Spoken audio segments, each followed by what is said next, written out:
নমস্কার বন্ধুরা, আশা করি তোমরা সকলে খুব ভালো আছো, সুস্থ আছো। আমিও ভালো আছি। প্রতিদিনের মতন আজকে একটা দুর্দান্ত স্বাদের রেসিপি নিয়ে হাজির হয়ে গেছি। তোমরা তো গত দুটো দিন ধরে দেখছো ঈদের জন্য 2 রকমের সিমাই আমি বানিয়েছিলাম। তো আজকে এই সিমইয়ের সাথে খাওয়ার জন্য দুর্দান্ত স্বাদের নরম তুলতুলে একেবারে পাতলা ফিনফিনে পরোটা কিভাবে তৈরি করছি, তাও আবার একদম কম তেলে এবং একেবারে নরম তুলোর মতন নরম তুলতুলে এই পরোটা। তো কিভাবে তৈরি করছি সেটাই আজকে তোমাদের সাথে শেয়ার করব। তো আজকে যারা আমার ভিডিওটা প্রথম দেখছো তাদেরকে জানাই অসংখ্য ভালোবাসা। তো চলো ভিডিওটা দেখতে থাকো। সবার প্রথমে আমি মেজারিং কাপের 2 কাপ মতন এখানে ময়দা নিয়ে নিয়েছি। তাতে দিয়েছি সামান্য নুন আর দিয়েছি কিছুটা চিনি। একটু মিষ্টি মিষ্টি হলে ভালো লাগে। 1 টেবিল স্পুন মতন এখানে আমি সাদা তেল বা হোয়াইট অয়েল দিয়ে দিয়েছি। তোমরা চাইলে ঘি দিয়েও মাখতে পারো। একটু ঈদের সময় শাহি শাহি ব্যাপার আনতে গেলে ঘিয়ের ব্যবহার করলে খুব একটা মন্দ হয় না। তো আমি আজকে সাদা তেল দিয়েই করেছি। খুব ভালোভাবে কিন্তু এই ময়ামটা দিয়ে মেখে নিতে হবে। ময়ামটার কিন্তু ওরকম ব্যাপার নেই যে প্রচুর ময়াম দিয়ে হাতের মধ্যে একটা মুঠো আকারে তৈরি হয়ে যাবে, ওরকম ব্যাপার নেই। আমি আজকের ময়দাটা মাখবো ফুটন্ত গরম জলে।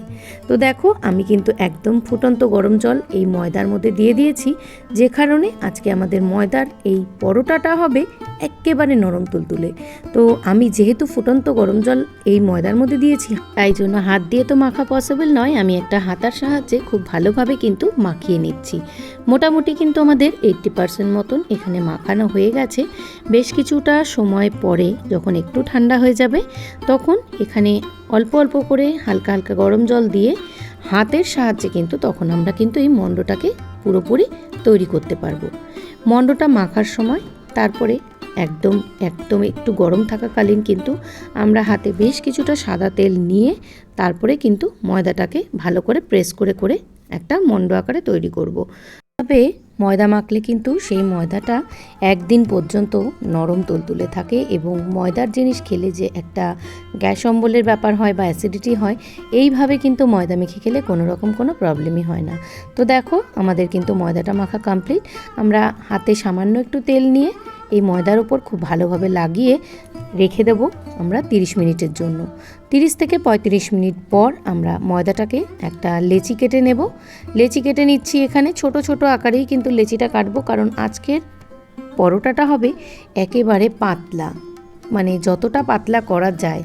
ঈদ স্পেশাল এই রকম পাতলা পরোটার কিন্তু সিমুইয়ের সাথে কষা মাংসের সাথে অসাধারণ লাগে।